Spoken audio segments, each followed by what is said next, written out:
자, 예루살렘 사역, 이제 예수님의 공생에 보겠는데요. 주로 예루살렘 사역은 1년 차에도 가고 2년 차에도 가고 3년 차에는 간 기록은 없어요. 그리고 초막절 기간에 한번 가셨고요. 대부분 집중 사역은 예수님이 네 번째 유월절 기간에 초점을 맞추고 있습니다.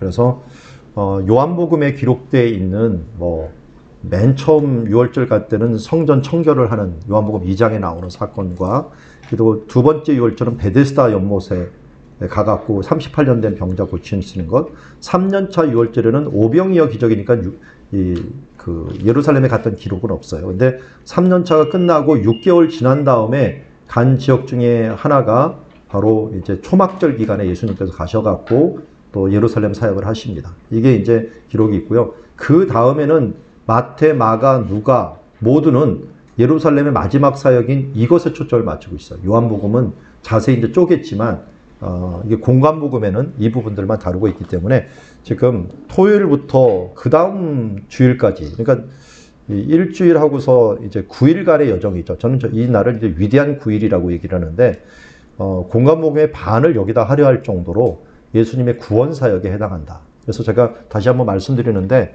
구원의 시작이 요단강에서부터 시작이 됐다면 갈릴리 쪽은 천국복음 전파, 선지자의 사역이라고 할 수가 있고요. 그리고 이 예루살렘은 대제사장적인 사역이라고, 제사장적인 사역이라고 볼 수가 있어요. 예수님이 기름 부음을 받았다라고 하는 것은 바로 제사장이자 선지자이자 왕이 되는데, 또는 왕적인 사역은 어떤 면에서 성령이 임하신 뒤에 어떤 왕적인 사역이 일어나지 않았을까. 물론 다른 왕적인 사역도 중간중간에 하시지만 이런 부분들에 좀 초점을 맞췄으면 좋겠고요. 자, 이 부분들을 이렇게 이제 그 순서로 여러분 책에 기록되어 있다는 것들을 한번 참고를 해 주시고, 이제는 245페이지로 갑자기 넘어갑니다.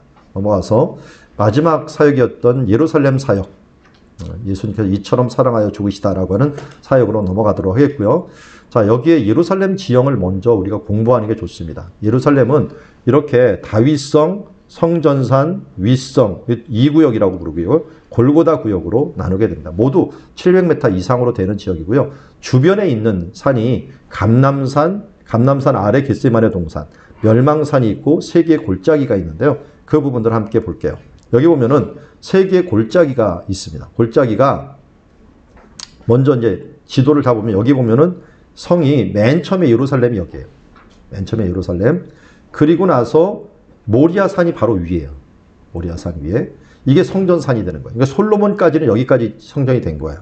이렇게 하고, 그 다음에 히스기야 왕 때 북이스라엘이 멸망해요. 그러면서 유민들이 많이 넘어오겠죠. 넘어와요. 넘어와서 만들어진 성이 이렇게 큰 성이 돼버렸어요. 그런데 이게 또 뭐냐면, 여기에 있는 이 물을 갖다 이 안으로 끌어들이면서 히스기야 왕이 이 성을 크게 지으면서 아수르 전쟁을 대비한 성이기도 해요. 이게 이제 윗성이라고 얘기도 하고, 어떤 면에서 이제 둘째 구역이라고 봅니다. 우리는 그 둘째보다는 신을 좋아하죠. 신도시라고 하지 둘째 도시라고 얘기 안 하잖아요. 그런데 여기는 둘째 도시라는 표현을 써요. 둘째 도시. 마찬가지예요. 우리 성경 중에서 다섯 번째 성경이 뭐예요? 다섯 번째 성경, 모세오경 중에 다섯 번째가 신명기죠. 신명기인데 원어는 뭔지 아세요? 둘째 계명이에요. 두 번째 계명. 듀토노미, 듀오 아시죠? 듀토노미라 해갖고 두 번째 계명이라는 뜻을 가지고 있어요.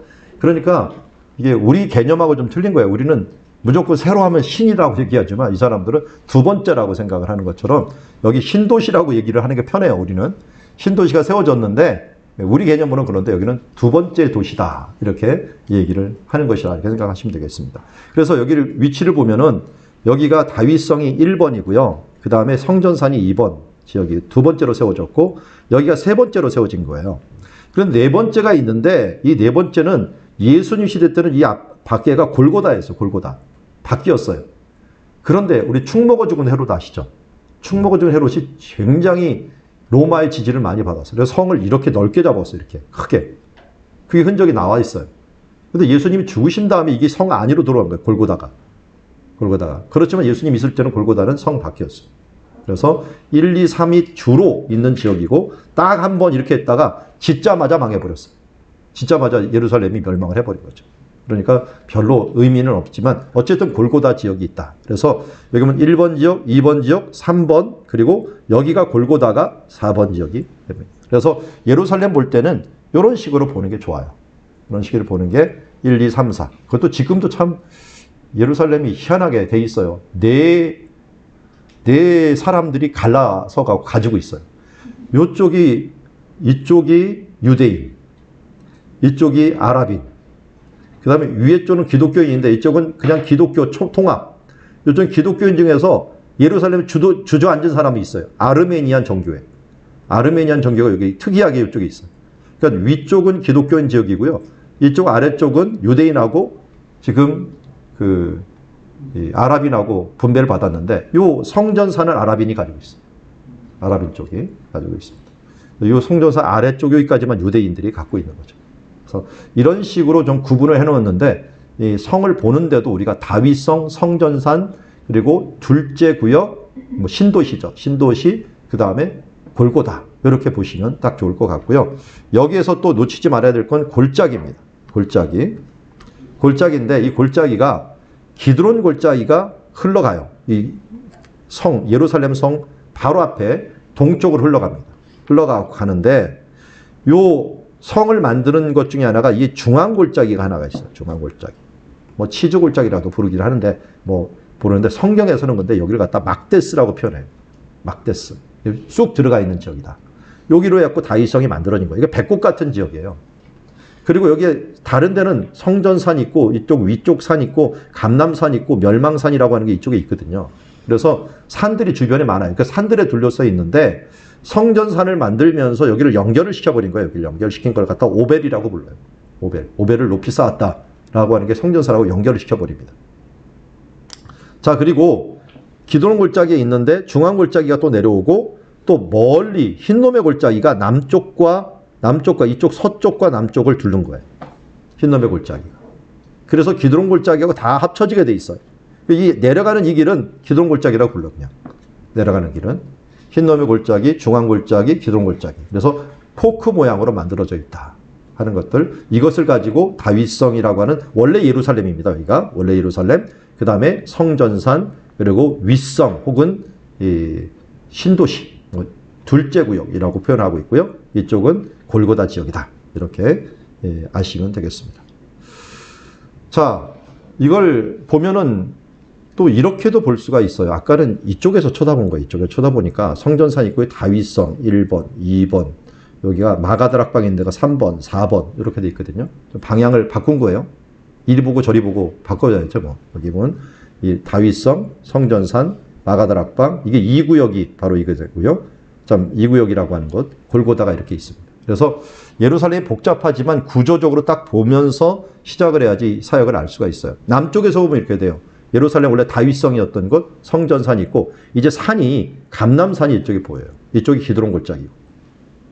기드론 골짜기고 원래 다윗성이었던 곳, 성전산이었던 곳이 있다. 그런 걸 알 수가 있고요. 다윗성은 약 700m 정도 되고요. 여기가 중앙 골짜기하고 기드론 골짜기가 만나는 지점이에요. 그런데 여기 왜 이곳이 되는 여기 배꼽 모양으로 탁이 있는데 물이 나와서래 물. 들어가 있어야지 물이 나오잖아요. 물이 나오는데 물이 나오면서 여기는 톡 튀어나와 있는 거예요. 그러니까 최고의 적지점. 옛날에는 물이 없으면 성이 만들어질 수가 없었으니까. 근데 물도 있고 안전해야 되거든요. 그러니까 쏙 들어가 있으면서 톡 튀어나와 있는 게 최고 좋은 성인데 바로 이것이 뭐 우리나라로 치면 자청령 우베코 비슷한 것들하고 똑같은 거예요. 이게. 자, 여기서 물이 얼마나 중요한가는 기온샘이 하나가 있는데 기온샘이 기온강의 근원이라고 보기도 해요. 그래서 기온샘이 있는데 이 샘을 원래 성이 이렇게 둘러쌌어요. 흰놈의 골짜기를 따라서 이 안에 있는 이 밖에 있었던 물을 히스기야 왕이 이 성벽을 이렇게 쌓으면서 물을 이쪽으로 끌어들인 거예요. 이게 실로암이 된 거예요.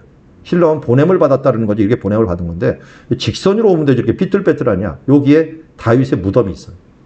다윗의 무덤이 있으니까 이쪽을 피해갖고 빙빙 돌아갖고 이렇게 와갖고 실로암이 됩니다. 그러니까 예수님 시대 때는 이건 폐쇄되어 있었고 여기만 사용이 되었던 거죠.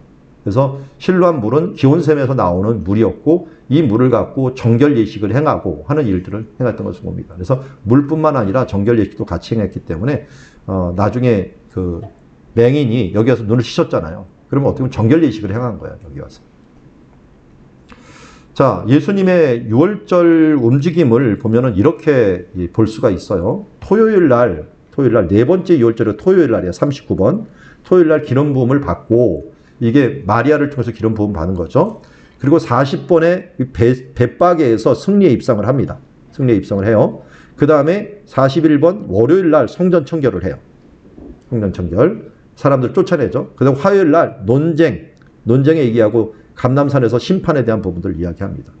수요일 날 이쪽으로 와요. 와갖고 예수님은 침묵하는데 가룟 유다가 이쪽으로 와갖고 배신을 합니다. 가룟 유다가 배신을 하고 그 다음에 예수님께서 목요일 날은 최후의 만찬을 여기서 가지십니다. 최후 만찬 가지시고 난 다음에 여기에서 이제 겟세마네 동산으로 기도를 하고 갔다가 결국은 잡히셔갖고 이쪽으로 왔다가 금요일 날 고난받고 죽임을 당하시죠. 그리고 토요일 날 십자가 무덤 있는 데서, 십자가 있는 곳이 무덤 있는 곳이에요. 그러시고 거기서 죽으시고 부활하시는 모습을 보게 됩니다. 그래서 여기 보면 위치, 움직임을 우리가 잘 알아야 되는데 이런 식으로 볼 수 있어요. 베단이라고 하는 곳이 광야에서 이렇게 여리고에서 오면은 첫 번째로 만나는 게 베단이에요. 베단이. 여기에서 기름 부음 받고 그 다음에 벳바게에서 승리 입성하고 또 성전산에서 성전 청결하고. 여러분들 지도 뒷면 보이시죠? 뒷면에 보면은 그걸 보면 알 수가 있어요. 뒷면에는 이 지도인가요? 이 지도가 아니죠. 조금 다른 지도인데 방향을 바꾼 거예요.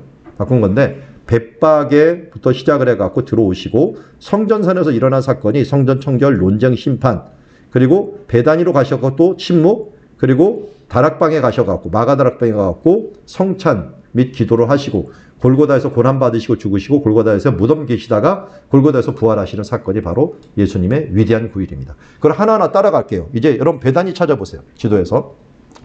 그럼 뒤에 있는 지도 한번 보면서 하십시오. 베다니 보입니까? 베다니를 찾아라. 두 개 베다니예요. 베다니가 두 개. 요단강에 하나가 있고 그리고 예루살렘 근처에 베다니가 있죠. 이 베다니라는 뜻을 아는 게 중요해요.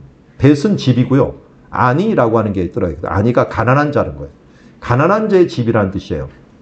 쉽게 말해서 빈민촌이라는 뜻입니다. 왜 빈민촌인지 한번 지도 보면서 보세요. 왜 빈민촌일 것 같습니까? 제일 부자는 어디 살겠어요? 예루살렘 성 안에 살겠죠. 그리고 조금 그 다음부터 못한 사람들은 예루살렘 주변에 살다가 제일 못한 사람은 어디로 가요? 광야로 가겠죠. 광야. 베다니가 광야하고 제일 가까운 지역이에요. 가다가 갈 수 없으니까 이 변들이 그야말로 광야 끝까지 간 거예요. 더 이상 갈 수는 없어요. 광야로 내볼 리는 없으니까. 가장 가장자리에 있는 사람들이 빈민들이에요. 그래서 빈민촌이라고 하는 이름이 그냥 도시 이름이 된 거예요. 이 베다니가. 이것도 요단강 근처에도 빈민촌이 있었던 거예요. 그걸 빈민촌을 베다니라고 부른 거죠. 이걸 모르면 이 이야기가 이해가 안 돼요. 비싼 향유, 옥합, 이걸 갖다가 300데나리온이에요. 300데나리온. 여러분 300데나리온이면 1년치 연봉이에요. 연봉. 이 연봉을 마가다락방에서 부었다라면 감동이 없었을 거예요. 원래 부자니까 마가다락방에서.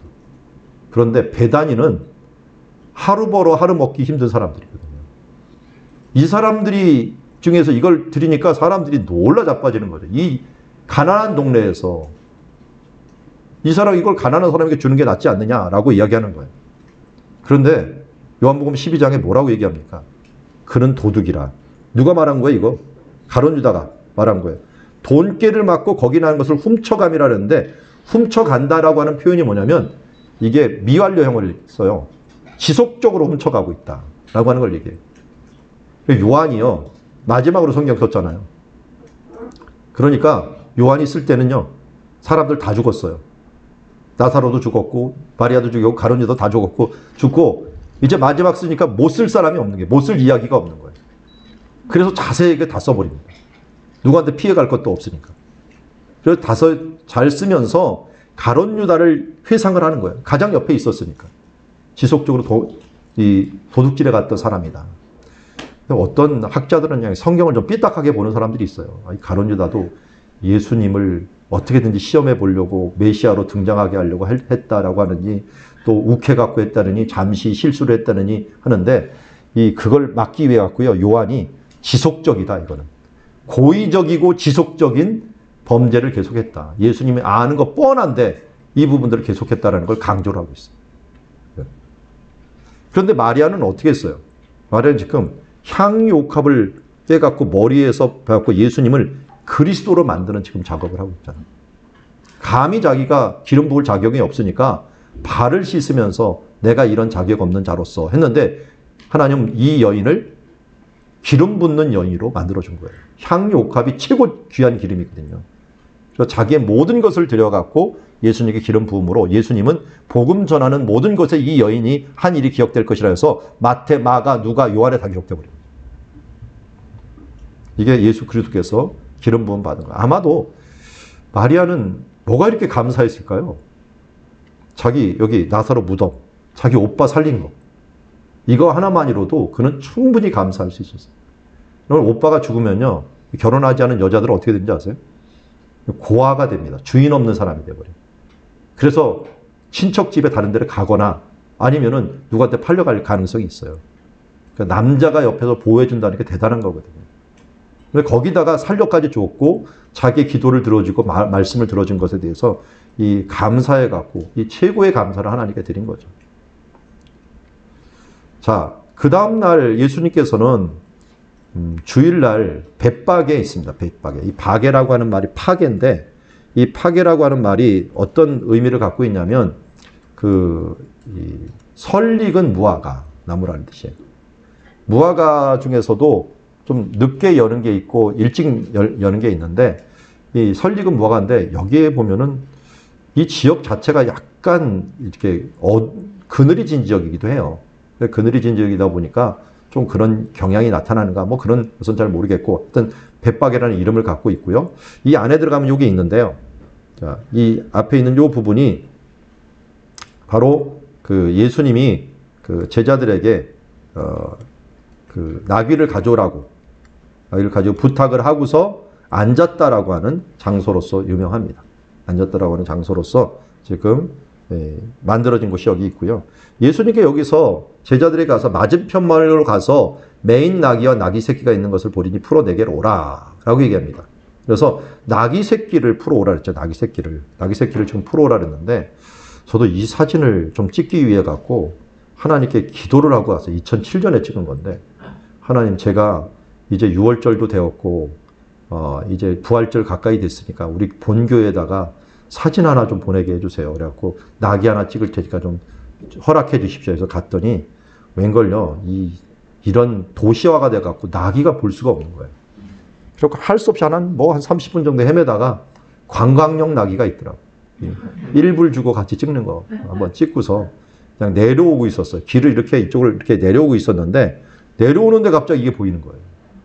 근데 그 해에 따라서 풀이 원래 6월절 되면 이게 다 마르거든요. 그에 따라서 늦비가 내린 거예요. 그래서 이게 드레핀 백합화 이런 꽃들이 정말 만발하고 있는 이때에 여기 나귀 한 마리가 딱 있는 거예요. 너무 감사해 갖고 제가 이때 이걸 발견하면서 하나님은 나의 하나님이시다라고 하는 걸 정말 마음으로 느끼고 감사하고 찬양했던 적이 그때만큼 감격스러웠던 적이 없어요.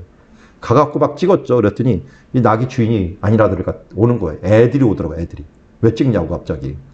그래갖고 주머니에 있는 돈들 다 털어갖고 그냥 다 주면서 가만히 좀 있어라 좀 너희들. 그러면서 찍었어요.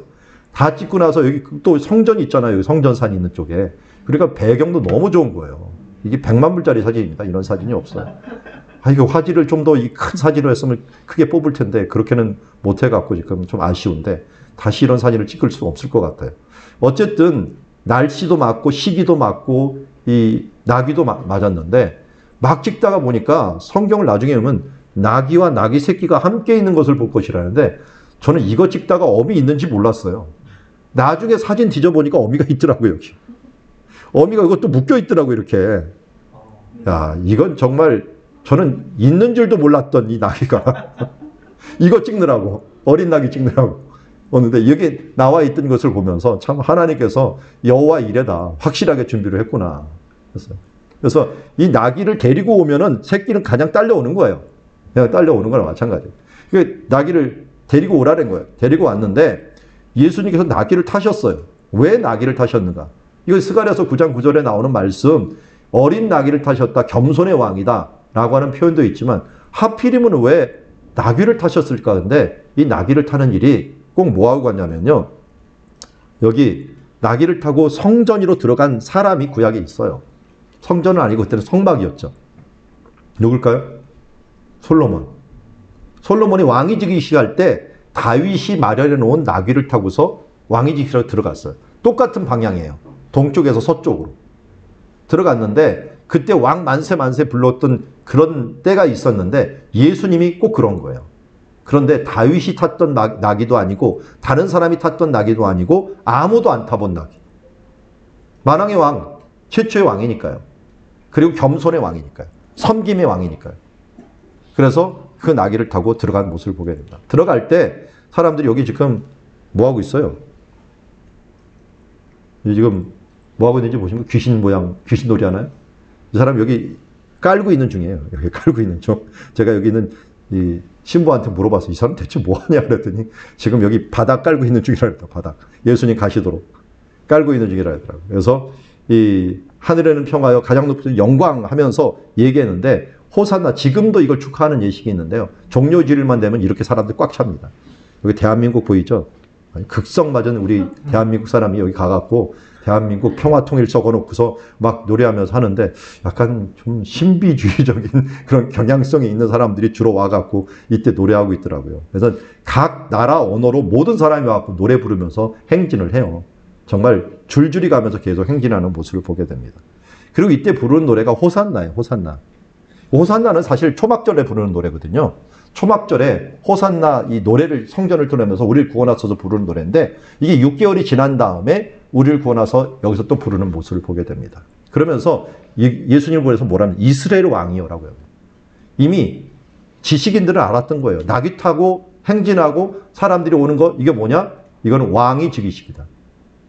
예수님이 왕이 즉위식이니까 위협감을 느낀 거야 이건. 이 민중의 힘을 통해 갖고 그냥 하면은 사람들이 이거 잘못하다고 로마에게 반역하는 거 아닐까 하는 위협감을 느끼게 되는 것이고요. 그러나 예수님은 어린 나귀를 타면서 이제 왕으로 오셨는데 어떤 왕입니까? 섬김의 왕으로 오셨죠. 제자들의 발을 씻기고 심지어 우리를 죽기까지 행하시는 섬김의 왕으로 오셨다라고 하는 것도 우리가 알 수가 있습니다. 그래서 대제사장으로서 우리 가운데 오셔서 우리의 제물이 되시고 왕으로 오셨지만 섬김의 왕으로 우리를 위해 죽으시는 왕이 되셨다라고 하는 면에 있어서 예수님은 다른 왕과 세상의 왕과 틀리다는 것을 우리에게 알려주고 있습니다. 자, 예루살렘에서 이제 월요일 날 성전 안으로 들어갑니다. 성전에 들어가는데 자, 여기 보면은 솔로몬 행각이 이쪽이 있고요. 행각이 있고 이 밖에가 이방인의 뜰이에요. 이 밖에. 이방인의 뜰. 요 아래 담장이 하나가 이렇게 있어요. 담장이 있는데 이건 이스라엘 사람만 들어가십시오 라고 하는 거예요. 사도 바울이 이방인하고 여기 들어갔다고 잡혀갖고 난리가 났죠. 안 데리고 들어갔는데 여기가 바로 그 뜰이고요. 그리고 성소가 있고 여인들의 뜰은 이제 이스라엘 남녀가 다 들어갑니다. 남녀 들어갔지만 여자들은 여기까지, 남자는 이 안에 1년에 한두 번씩 들어가고 여기서 호산나 부르면서 제단 도는 일들이 일어나고 성소는 당연히 제사장들만 들어가고 지성소는 이 대제사장들만 1년에 한 번 딱 들어가는 것을 보게 되고요. 입구가 어디냐? 동쪽 문은 막혀 있어요. 막혀 있어요. 입구는 이쪽입니다. 남쪽이에요. 남쪽. 남쪽을 통해 갖고 지하를 통해서 이쪽으로 나와요. 그래서 지하 문이라고 안 하고요. 두더지 문이라고 불러요. 두더지가 훌다예요. 훌다 문이라고 이름을 붙이게 됩니다. 그리고 예루살렘 이 성전에서 가장 취약한 지는 북쪽이에요. 북쪽을 해서 요새를 만든 거예요. 만들어서 북쪽을 지키고 있는 거고 서쪽은 요 밑에가 뭐냐면 가게예요. 상가. 서쪽 상가예요. 여기서 뭐 양들이나 이거 사갖고 올라와야 되는 거거든요. 그런데 나중에 이곳이 뭐가 되느냐? 여기만 안 무너졌다 해서 사람들이 여기에서 통곡을 했다 해서 통곡의 벽이 돼버립니다. 서쪽 성벽. 통곡의 벽이 돼버립니다. 그래서 이런 식으로 이제 만들어져 있는 예루살렘 구조를 여러분들 알면 좋겠고요. 지금 방금 말했던 여기가 서쪽 시장이거든요. 시장. 이 뒷면이죠. 이 뒷면. 서쪽은 뒤라고 부르잖아요. 뒷면 시장이 있는데 이 시장에서 사갖고 이쪽으로 올라와야 되는 것들이 사람들이 이 위로 가져온 거예요. 물건을. 이 위로 가져오면 누구의 허락이 있어야 돼요? 제사장의 허락이 있어요. 제사장. 제사장들이 이방의 뜰에서 팔도록 허락을 해주면서 얼마나 돈을 많이 먹었겠습니까? 그런데 사람들이 다 이 귀찮으니까 여기서 사는 거예요. 가까우니까. 이쪽에서 안 사고. 예수님이 보니까 완전히 이방인의 뜰이 난장판이 된 거예요. 근데 이 사람들은 뭐까지 허락을 한 거예요? 아, 이방인들 정도는 그냥 예배 안 드려도 되니까 여기서 장사해도 되지라고 생각했는데 예수님은 이것조차도 허락을 하지 않은 거예요. 이방인도 예배하는 자로서 여기실 뿐만 아니라 이렇게 함으로 제사장과 상인들이 결탁을 해갖고 예배하는 장소를 상인으로 만들어버린 것들, 상행위로 만들어버린 것들을 바로 예수님께서 분노하시고 이제 사역을 시작하기 전에 성결을 예수님의 십자가의 일을 가기 전에 스스로 성전을 정결케 하는 예수님 몸이 성전이잖아요. 정결케 하는 이 모습들을 행하신 것을 봅니다. 요한복음 2장에서는 공생애를 시작할 때 맨 처음 했다면 3년이 지나니까 똑같이 돌아온 거예요. 또 옛날처럼. 그래서 예수님께 또 마지막 4년차 이 네 번째 유월절에 이 부분들을 행하신 것을 보게 됩니다. 그래서 그들에게 이럴 때 내 집은 기도하는 집이 되리라 할 건 너희가 강도의 소굴을 만들었도다 하면서 이 하나님의 말씀과 하나님의 찬양해야 되는 것들이 그야말로 상인들로 강도로 만들어지는 이 모습들을 보게 됩니다. 그래서 우리 교회 안에서는 다단계라든지 팔고 사고 하는 부분들 너무 조심해야 됩니다. 사탄이 틈타기에 너무 좋고 예배가 방해받기 쉽고 돈 빌려주고 또 꿔주고 하는 관계에서 사람들 상처받고 하는 일들이 너무 중요하기 때문에 누가 돈이 필요하면 주는 한이 있더라도 절대로 꿔주거나 서로 이 관계를 그렇게 맺어버리면은 이런 관계가 되어버린다. 기도하는 집이 갑자기 강도의 구렬이 되어버린다 하는 걸 보게 됩니다. 화요일 날은 논쟁이 있었죠. 논쟁이 있어서 바리새인과 헤롯 왕은 서로 반대요. 어떻게 보면 원수지간이었는데 예수님을 고소하기 위해서 서로 결탁을 합니다. 바리새인은 율법으로, 헤롯 왕은 이 로마법으로. 그래서 이 세금을 가지고서 세금을 내야 되느냐 말아야 되느냐 하면은 낸다 그러면은 어떻게 돼요? 바리새인들이 왜 로마인들은 내냐? 안 낸다 그랬으면 헤롯 왕이 뭡니까? 로마법에 저촉이 되고 그를 체포할 수가 있는 거예요. 그러자 예수님께서는 뭡니까? 가이사의 것은 가이사에게, 하나님의 것은 하나님께. 저는 쉽게 말하면 믿음대로 해라 하는 모습으로 그냥 받아들였습니다. 어쨌든 이 당시에 어떻게 물질을 생각하느냐가 바로 그 모습을 결정하는 것이고, 이런 논쟁들을 시작해서 예수님이 아예 공격을 해보죠. 공격을 하면서 왜 다윗의 후손이 다윗이 그를 보고 주님이라고 표했느냐 하면서 그들에게 반박을 하면서 그를 말할 수 없게도 만들어 놓게 됩니다. 그래서 논쟁을 하고 특별히 권위의 논쟁, 세금 논쟁, 부활 논쟁 이런 논쟁을 여기서 하시는 것을 보게 됩니다. 그리고 그 외에도 여러 얘기를 하죠. 머릿돌 얘기. 여기가 이렇게 만들다 보면 마지막 하나가요. 머릿돌을 이렇게 쪼이는 것이 하나가 있어요. 그러면 이거는 큰 돌 사용하면 안 돼요. 서로 쐐기돌 같은 거 있죠. 쐐기돌 같은 거 어떻게 씁니까? 버렸던 돌들에 쓰잖아요. 그래서 건축자들이 버린 돌로 쓰이는데 그 돌이 가장 중요한 돌이 된다라고 하는 표현을 쓰고 있습니다. 그 외에도 포도, 즙 만드는 것들, 무화과 나무들 이런 부분들, 옷단술 이런 부분들을 보면서 얘기하고요. 시장, 아고라의 표현을 통해서 얘기를 합니다. 그리고 화 있을 점 말하면서 바리새인들과 이런 사람들이 무덤 모습이는데 무덤이요. 이 무덤 아는 게 중요합니다. 이 구약시대 때 신약시대 때 무덤이 좀 틀려요. 자, 이건 구약시대 무덤이에요. 구약시대 무덤인데 이때는 이 동굴로 되어 있는 것 똑같아요. 동굴로 되어 있는 것 똑같은데 여기에 지금 돌침대가 되는 거예요. 여기 8명이나 지금 있을 수 있는 장소가 만들어졌어요. 이쪽까지. 만들어졌는데 여기 세마포로 이렇게 둘러갔고요. 이 사람을 그냥 놓는 거예요. 관 놓지 않아요. 그러면 썩죠. 썩으면은 뼈만 남아요. 1년이 되면. 뼈만 남은 걸 이 밑으로 가면요. 동굴이 있어요. 동굴에다 이렇게 차곡차곡 쌓아 놓습니다. 그러면 조상의 무덤도 하나, 두 개 이렇게 쌓여져요. 그래서 뼈가 조상 뼈 위에 자기 뼈가 올려지는 거예요. 그래서 열조에게로 돌아간다라고 하는 표현이 바로 이렇게 뼈가 그 위에 올려진다는 거예요. 근데 조상들에게 그야말로 먹칠한 사람 있잖아요. 얼굴에 먹칠한 사람. 이 사람은 여기에 묻히지 못해요. 그리고 또 병든으로 죽은, 나병으로 죽은 사람, 우시아 왕 같은 사람은 훌륭하긴 한데 옆에다 따로 또 해갖고 여기다가 놔요. 여기도 못 올려놔요. 그러니까 열조에게 돌아간다는 이런 말들이 이런 무덤에서 나오게 되고요. 또 신약시대 때는 이게 이렇게 조그맣게 이런 동굴을 파요. 그래갖고 여기다 석관을, 뼈만 담는 석관, 뼈만 담는 석관을 만들어 여기다 집어넣어요. 그게 이제 신약시대 때 만들어진 방식입니다. 그리고 이렇게 무덤에 이렇게 놓고서 여기다가 회를 칠해요. 회를 칠하면 썩고 있는 중이니까 누구든지 여기 근처에 오지 마라, 냄새난다. 그래서 회칠한 무덤이 되는 거예요. 그래서 사람들에게 회칠한 무덤 같다라는 것은 이게 속에는 썩어 있는 놈 같으니 라고 표현한 것이라고 할 수가 있습니다. 자, 그리고 회당 높은 자리와 잔치 윗자리에서 원하는 것들. 회당이 있으면 요 앞에 원래 하는데 그 모세가 앉은 자리가 여기 모세의 자리라고 하는 것이 회당에 있었어요. 그리고 사람들이 서로 좋은 자리를 선택하려고 하는 모습들을 보게 되고요. 그리고 예수님께 큰 계명이 무엇입니까? 라고 했더니 바로 이 신명기 6장 4절 5절 말씀을 이야기한 것을 보게 됩니다. 그래서 이 예배할 때 사실은 드려야 되는 것들이 뭐를 내면 마음을 대표해서 콩팥을 드립니다. 그리고 뜻은 네펫인데 생명을 대표해서 피를 드립니다. 그리고 힘을 대표해서 기름을 드립니다. 그래서 제사할 때 세 가지만 드리면 돼요. 나머지는 다 가치가 먹는 거예요. 먹는 거기 때문에 콩팥, 피, 기름이 마음을 다하고 또 이 생명을 다하고 힘을 다하여 하나님을 사랑하는 표시로서 드려지는 하나의 예라고 할 수가 있습니다.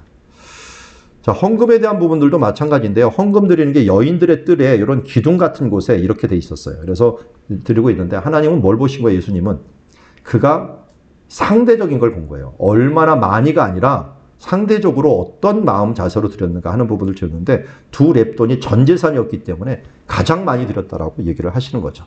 그래서 두 렙돈 얘기가 있고요. 또 성전에 나가셔갖고 사람들이 보면서 이 돌들이 어떠한가 보소서라고 했는데 이 돌들을 보면은요. 이게 예루살렘에 만들었던 이 돌들이거든요. 이 돌들 중에 큰 곳 서쪽에서는 700톤 되는 돌이 나와요. 돌 하나가 700톤이에요.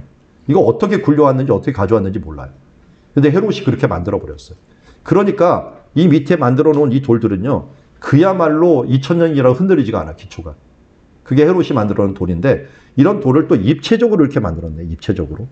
입체적으로 만들어갖고 이 돌들이 어떠하면 이 건물이 어떠합니까? 하면서 얘기하니까 사람들이 이 헤롯이 다른 건 뭐라도 참 대단하다 하면서 감탄을 하고 있는 모습을 보게 됩니다. 그러자 예수님이 뭐라고 합니까? 이 돌들이 어떠하면 이 건물이 어떠합니까? 물어보니까 네가 큰 멀들 보느냐? 돌 위에 돌 하나 남지 않을 것이다 라고 얘기합니다. 돌 위에 돌 하나 남지 않는다는 것은 이 당시에 여기 보면은 홈이 하나고 이쪽에 홈이 있죠. 근데 이게 서로 연결되는 거예요. 여기 홈하고 여기 연결되는 거. 이게 왜 그러냐면 나무 이 돌을 기둥으로 만들어 갖고 일자로 만들면요. 지진이 자주 일어나는데 한 번에 무너져 버려요. 잘못하면. 그러니까 잘라요. 잘라 갖고 여기다가 납을 갖다가 연결을 해줘요. 그러면 흔들려도 조금만 흔들리고 완전히 무너지지가 않아요. 그걸 납을 붙는 자리예요. 그런데 전리품으로 로마 군사들이 월급도 중요하지만 전리품이 필요하거든요. 그래서 이 기둥을 다 뒤집어 버린 거예요. 그리고 어떨 때는 성전을 만들다 보니까 여기 모두 나왔을 거예요. 납 대신 은도 들 거고 금도 넣었을 것이고 이런 것들을 발견하면서 노예들을 취하고 다 뒤집어 버린 거예요. 그럼 어떻게 됩니까? 돌 위에 돌 하나 남지 않는 결과를 가져왔죠. 실제로 지금도 발굴을 하다 보면은 금 장식들이 이 성전 주변에서 너무 많이 발견돼요. 금 장식들이. 아주 대단한 금 장식들이.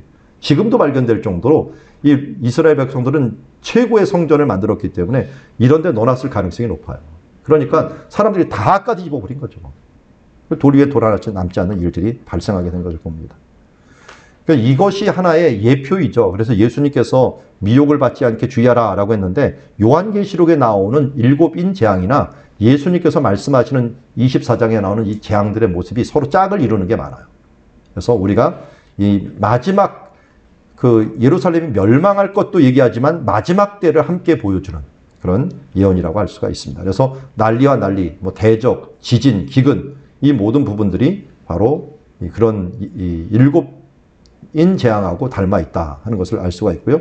마지막에는 토둔을 쌓고 그들을 공격할 것이라고 누가복음에 얘기하는데요. 실제로 예루살렘 점령할 때 토둔을 쌓았어요. 성이 견고하니까 여기에 있는 흙으로 더 높게 쌓아갖고 여기를 공격을 해갖고 들어가는 그런 전법을 썼던 것을 보게 됩니다. 자, 이제 수요일 날 예수님께서는 화요일 날 이런 그 심판에 대한 부분들을 말씀하시고 수요일 날은 베다니로 가셨어요. 베다니로 가서 침묵하시고 가룟 유다는 이쪽으로 와갖고 여기에서 뭐 성전으로 갔든지 이쪽에 갔든지 배반을 하고서 30세계를 받아가고 가게 된 거죠. 그럼 300데나리온은 그 1년치라 그랬죠. 이 30세겔은 곱하기 4를 해야 돼요. 왜냐면 30세겔 1세겔이 4데나리온이에요. 그럼 120세겔이에요. 그러니까 마리아가 부었던 것보다 훨씬 못한 그것을 예수님을 팔아버린 거예요. 이게 뭐냐면 노예 몸값이에요. 일부러 노예 몸값을 준 거예요. 그러니까 치욕을 준 거죠. 그런데 수요일 날인데 마태, 마가, 누가, 요한이 있는데요.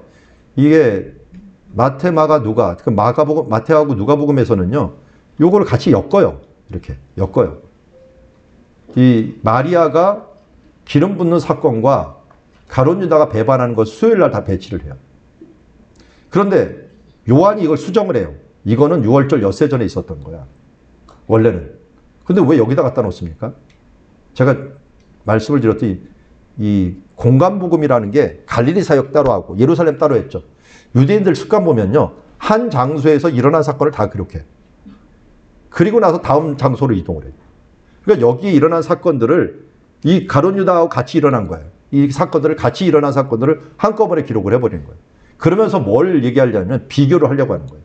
한 사람은 이렇게 예수님께 헌신을 하고 한 사람은 이렇게 예수님을 이용하고 배신을 했다. 그러니까 까만 참 하얀 바탕과 같은 헌신의 그 손수건 위에 까만 가룟 유다를 올려놓은 거예요. 그러면서 비교를 시키면서 이렇게 이 섬김과 배신이 함께 일어났다라고 하는 부분들을 한 장소 베다니에서 이 베다니에서 이런 사람은 이렇게 했는데 이 사람은 이렇게 배신했다는 것들을 보여주는 것이라 할 수 있죠. 자, 그러면서 아까 말씀드린 도둑이라 지속적으로 됐고 그리고 예수를 은 30에 나눠줬다. 그러니까 두 가지를 비교를 한다라고 하는 걸 보게 됩니다. 그리고 목요일이 되었습니다. 목요일 날은 이 예수님이 제자들에게 성내로 들어가서 물 한 동이를 가지고 가는 사람을 볼 것이다 라고 했는데 이게 남성, 여성이 구분되어 있잖아요. 여기는 남자예요. 원래 실로암에서 물을 길어가는데 대부분이 누가 길어가냐면 여자들이 많이 길어갈 거예요.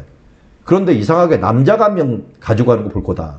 그래서 그 남자를 만나리니 그를 따라갈 것이다 하는 걸 알고 있습니다. 따라갔더니 어디 갑니까? 마가의 다락방에 가갖고 그에게 준비하는 것들을 요청합니다. 그러니까 6월절 제사나 이거 식탁 예배를 할 때는요. 여기 있는 그 마을들이 모든 사람들이 개방을 해요. 그래서 여유가 있으면 누구든지 와서 할 수 있도록 해주는데 예수님을 위해서 예약을 한 거죠. 한마디로. 예약을 해갖고 가게 됩니다. 그래서 그 자리를 마련한 큰 다락방을 보이리니 거기서 준비하리라 했고 준비하게 됩니다. 그래서 마가의 다락방이 있는데 지금 이 마가의 다락방이 있는데요. 이렇게 좀 그 그려놓은 그림이 있는데 미켈란젤로 그렸나요? 누가 그렸죠? 다빈치인가요? 예. 이걸 그렸는데 이 성찬식은 너무 잘못 그린 거예요. 이거는 중세시대 생각을 가지고 그린 거고 이런 다락방이 있는데 여러분 다락방이라고 하는 걸 자꾸만 이 혼동을 하지 마세요. 이스라엘 사람들은 1층에 안 살아요. 1층은 동물들 사는 곳이고 2층부터 살아요. 다락방부터 살아요. 그러니까 거실이 다락방이라고 생각하시면 돼요. 거실, 일반 거실이. 먹을 때 이런 식으로 먹어요.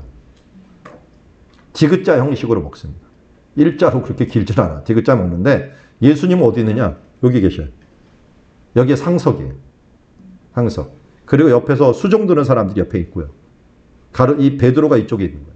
베드로가 손가락질하면서 요한 보고 누가 예수님 부인하냐 물어봐라 했더니 요한이 누굽니까 물어봤더니 나하고 손을 같이 넣는 자라서 가룟 유다가 같이 손을 놓은 거예요. 왜 가룟 유다가 여기 있느냐? 돈깨 밭았으니까 회개니까 옆에 있었던 거예요. 가룟 유다가 나가니까 다른 사람들은 모르는 거죠. 뭐 물건 사러 가나 보다 하고 생각을 했고 요한만 알았던 거죠. 그게. 나중에 알고 보니까 가룟 유다 그런 사람. 생각을 할 수가 없었던 거죠. 그래서 예수님께서 이때 이제 떡을 떼었는데 떡을 뗀다라고 하는 이 말은 히브리어로 언약을 맺는다라는 표현이 카랏 베릿이라고 불러요. 이 언약을 자른다라고 하는 거예요. 언약을 자르는 게 제가 그려놨나요? 제대로 안 그려놨네요. 언약을 자르는 게 원래 이렇게 동물이 하나가 있으면 이걸 잘라버립니다. 잘라갖고 요 사이를 사람들이 걸어가요. 그러면 언약을 맺는 거예요. 내가 쪼갠 고기를 지나간다. 저 아브라함 때도 쪼갠 고기를 하나님이 직접 지나갔죠. 아브라함하고 같이 지나갔는데 혼자 지나가셔 버렸어요. 불이. 그거는 일방적인 언약이에요. 믿음 언약. 나만 믿으면 내가 다 지키는 걸로 해주겠다 라고 하는 일반 언약을 맺는 건데, 여기도 이 언약을 맺는 예식을 한 거예요. 한마디로 떡을 뗀다라고 하는 것들은 언약을 맺는다라는 표현이었어요. 그래서 여기 뭐냐면 새 언약이라고 합니다. 새 언약. 새 언약을 여기서 맺고, 그리고 이 몸과 피로서 새 언약을 맺는다라고 하면서 이것을 말씀하시고요. 그리고 뭐 이거는 레오나르도 다빈치 코드라고 했는데, 책이 참 황당해갖고 참고만 해주십시오. 이거는 믿을 수도 없고 정말 이런 거를 글이라고 썼는지 모르겠는데, 하여튼 전혀 맞지도 않는 걸 거기 썼더라고요. 자, 일단은 이렇게 식사를 하고 이런 위치가 있는 거예요. 그래서 나와 함께 그릇을 손을 넣는 자니라 해서 베드로가 여기서 쳐다봤기 때문에 누군지 물어보라고 했기 때문에 알 수가 있었다라고 하면서 그 사람은 차라리 나지 않은 것이 좋을 뻔했더라 말씀했고, 여긴 제가 했네요. 아브라함이 언약을 맺을 때 바로 여호와의 불이 지나가는 모습이 바로 언약을 맺는 장면이다라고 하는 걸 알 수가 있고요. 그리고 이 언약을 맺는 장면, 예수님께서 새 언약의 주인이었고, 그러니까 마가의 다락방은 어떤 면에서 새 언약의 장소다. 그래서 나중에 성령님이 여기 내리는 거예요. 새 언약의 성령님이. 자, 가야바의 집이 가까웠어요. 가룟 유다가 여기서 이 예식, 유월절 예식에 보면은 이 유월절 포도주 잔을 3번, 4번 이렇게 먹는 시간이 있어요. 그런데 한 2번까지는 같이 먹었을 가능성이 높아요. 그러다가 그가 예수님을 고소하려고 간 거예요. 예수님 여기서 마지막 포도잔을 마치고 이제 어디로 가요? 겟세마네 동산으로 가신 거죠. 그러니까 여기 끝나고 나서 사람들을 모으느라고 이제 군인들을 모았어요. 12제자니까 더 사람들을 많이 모았겠죠. 군인들을 모아갖고 도착을 먼저 여기 했겠죠. 그러니까 예수님이 없어진 거예요. 여기서 없어지면 끝내면 좋겠는데 가룟 유다가 어떻게 했어요? 끝까지 추적을 한 거예요. 이게 고의적이고 아주 지속적이다는 부분들을 보여줘요. 전 이때 가룟 유다 눈을 한번 생각해봐요. 자기 스승을 찾겠다고 이게 눈이 벌게 갖고 찾아다니는 이 모습. 그것도 어딘지도 모르는데 다 밤에 뒤지고 다니고 있는, 횃불 들고 다니고 있는 모습을 한번 생각해 보십시오. 그래서 잘 보면은 이렇게 움직이는 거예요. 여기에 1번에서 이쪽 마가다락방에 갑니다. 끝나고 나서 이쪽에는 겟세마네 동산 쪽으로 갑니다. 그리고 나서 여기 잡히셔요. 잡히셔갖고 여기 가야바의 집 혹은 안나스의 집을 거쳐서 가야 집을 가시고요. 4번째 오시고 여기 이 공회에 가서 재판을 받으십니다. 공회에 가서 5번에 재판을 받으시고 사형 선고를 받았어요. 그리고 나서 빌라도한테 갑니다. 6번에. 빌라도가 안토니아 요새에 있었고요. 빌라도가 그런데 자기가 책임지기 싫어하고 누구한테 보내느냐? 헤롯한테 보내요. 헤롯 안티바스에게. 헤롯 또 내가 왜 책임지냐? 해갖고 또 돌려보내요. 그래갖고 할 수 없이 여기서 사형 선고를 내리고 여기에는 골고다로 가셔갖고 죽게 되는 겁니다. 최근에 고고학자들은 바로 이쪽이 헤롯 궁전이 아니었느냐, 여기 6번이 아니라 이쪽이 6번 아니냐 이렇게 생각하는 사람도 있다 하는 것들만 그냥 생각을 해주시면 좋겠습니다. 자, 이제 움직입니다. 여기 겟세마네에서 먼저 기다립니다. 기도할 동안 너 여기 앉아 있으라 라고 합니다. 자, 그래서 이 겟세마네라고 하는 장소인데, 겟세마네가 뭐냐면 감람산이 있고요. 요 아래 동산이 하나가 있는데 겟세마네예요. 겟세마네라는 뜻 자체가 방앗간이라는 뜻이에요. 기름 자른 틀. 기름 자른 틀인데 여기 이제 감람산이 있는 쪽이고 여기 내려와 있는 거, 여기가 이 아래가 기드론 골짜기죠. 기드론 골짜기. 자, 그려놨나요? 자, 여기가 왜 감람산이라냐면 이런 나무가 많았어요. 감람나무가. 감람나무는 뭐 죽지 않는 나무로 유명합니다. 왜냐면 죽는데 이 나무 씨앗이 이게 커져버리면, 이 통이 커지면 이 속이 비어요. 이걸로 또 씨앗이 떨어져. 그럼 자기 새끼가 또 여기서 나오는 거야. 계속 옆으로만 커져버립니다. 커져버리는 그런 나무로 있는, 이게 한 1000년 정도 됐을 것이라고 추정하고, 어떤 사람은 뭐 2000년 됐다고 얘기하는데 예수님이 기도하는 걸 봤다라고 하는 사람들도 있는데 그건 좀 너무 많이 나간 거고요. 한 1000년경으로 보게 됩니다. 그 정도면 나무가 다 죽거든요. 그런데 주변에 또 나가고 했는데 감람산 아래에 있는 겟세마네다라는 것을 봅니다. 그래서 여기가 감람산이고 기드론 시내고 여기 동산으로 있었고 이렇게 올라가는 건데, 겟세마네라고는 어떻게 보면 기름 짜는 틀이 있는 곳에 있다. 여기 과연 과거에 뭐였냐면요. 이 사람이 누구냐면 다윗이에요. 다윗이 기드론 골짜기를 넘어갔고 여기에서 언약궤를 만나갖고 언약궤를 돌려보냅니다. 그리고 자기는 맨발로 울면서 올라가요. 누구 때문에? 자기 아들 압살롬이 배신을 한 거죠. 그것 때문에 배신당한 장소 중에 하나가 여기에요. 근데 예수님도 이 제자, 자식 같은 제자에게 배신을 당한 거죠. 그래서 결국 여기서 둘 다 배신을 당한 장소로 겟세마네 동산이 사용이 되는 것을 보게 됩니다. 그리고 이 아래는 이 기드론 골짜기는 아브라함이 멜기세덱에게 11조 드렸던 사회 골짜기, 기드론 골짜기라고 얘기해요. 그러니까 이 멜기세덱이 누구예요? 예수님이죠, 결국. 예수님이 그거 바꾸서 아마 모리아산에 가서 제사를 드렸을 텐데 예수님 그 모리아산 쪽으로 걸어가는 모습이 아브라함이 이삭을 데리고 가는 모습하고 굉장히 비슷합니다. 자, 예수님께서 처음이자 마지막으로 기도를 하라고 부탁을 했습니다. 기도를 부탁했는데 제자들이 뭐였어요? 1시간도 깨어 있을 수 없더냐. 가장 큰 위로는 예수님이 원했던 제자의 모습은 함께 하는 거였죠. 그냥 함께 있는 게 중요한 게 아니라 뭐예요? 함께 깨어 있는 거잖아요. 깨어 있을 수 없더냐라고 했는데 가끔 이혼 당하는 남자들 보면은 이 아내 마음을 몰라주고 이혼 당하는 일본 사람들이 많대요. 그래갖고 일본 사람들 억울해가지고 법원에 이렇게 얘기한다. 나는 제때 퇴근하고 이 아내와 항상 같이 있어 왔습니다. 근데 왜 이 아내가 내가 퇴직하자마자 이혼 소송을 내는지 모르겠습니다. 그랬더니 이 사람은 맨날 제때 퇴근하긴 했는데 TV 앞에만 앉아 있고 나하고 얘기도 하나도 안 하고 자기 있는다고 하는 것만으로 만족하고 있었다라고 하는데 이게 함께 있는다는 게 중요한 게 아니라 함께 깨어 있는 것이 중요한 것이었거든요. 예수님하고 같이 자면서 있었던 것이 아니라 예수님 처음이자 마지막으로 같이 기도하려고 이 모습하고요. 저는 똑같이 요새 생명의 삶 갖고 저는 큐티를 하는데 욥하고 똑같은 것 같아요. 욥의 세 친구가 옆에 있는데 차라리 일주일 동안 같이 그냥 가만히 있을 때가 좋았어요. 근데 이 사람들이 나중에는 공격을 안 해. 막 너 죄가 있으니까 그런 거 아니냐 하면서 친구하는데 이 세 명의 친구나 세 명의 제자가 잠을 자는 거나 이거 예수님 마음 힘들게 하는 거나 억울하게 힘들게 당하는 욥이나 굉장히 비슷한 것 같아요. 욥의 이 긴 이야기를 압축해 놓은 게 예수님의 이야기. 예수님의 겟세마네 이야기. 3번 기도하고 3번 이 친구들하고 변론하는 이야기가 나오거든요. 이런 일이 같이 일어나는 것이다 볼 수가 있습니다. 그만큼 예수님께서 의인으로서 우리를 위하여 죽으시는 것들. 그러면서 시험에 들지 않게 깨어 있으라고 마음에는 원이로되 육신 약하다 기도했는데 야 이거 잠자는 거 보면 참 대단해요. 여기 춥거든요. 해발 700m예요.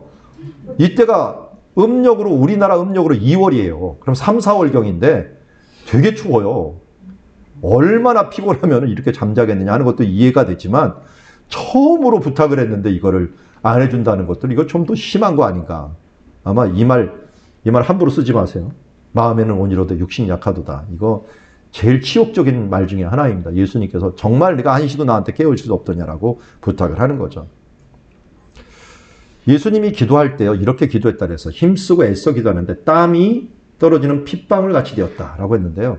여기 겟세마네가 뭐냐면 여기다가 올리브를 갖다 으깨요. 여기다가 으깨고 여기 망태기에다 넣습니다. 넣고 여기다 돌을 매달아요. 그러면 이거 누르죠. 누르면 이게 이제 돌이 이렇게 누르는 거예요. 여기를 망태기를 누르면 이 누른 만큼 여기서 기름이 나오는 거예요. 기름이 나오는 거 이 최초로 나오는 게 이제 버진 오일이라고 하나님께 드리거나 또한 식용으로 쓰는 것이라고 할 수가 있는데 이게 뭐냐면 예수님이 여기 있는 상태예요. 예수님이. 이게 예수님이. 우리들의 죄예요. 죄가 마구 눌러버리는 거예요. 제가 우리를 막 눌러버리니까 예수님께서 우리 온 인류의 죄를 짊어지느라고 지금 기름 짜듯이 기도하는 거예요. 기름 짜듯이. 겟세마네 기름 짜는 곳에서 기름 짜듯이 땀이 이 핏방울처럼 돼갖고 제가 그래서 화가한테 그리라 그랬어요. 여기 지금 기름이 흘러나오는데 예수님도 이제 그 땀방울이 핏방울에서 흘러나오는 모습이 이렇게 있고요. 저긴 가룟 유다가 지금 오고 있고 제자들은 이렇게 자고 있고 하는 모습을 보게 됩니다. 이게 예수님께서 그야말로 겟세마네 기도가 결국은 십자가를 결정하는 거죠. 이 기도가 사실은 결정에 대한 부분들을 좌우하게 되죠. 그리고 나서 예수님께서 이때 기도했던 이야기가 뭡니까? 이 잔을 내게서 옮기시옵소서. 그러나 내 원대로 마옵시고 아버지의 원대로 되기를 원하나이다. 육신을 입고 있는 예수님, 그리고 예수님이 가장 힘든 것은 뭡니까? 여러분들도 우리가 힘들어요. 관계의 단절이.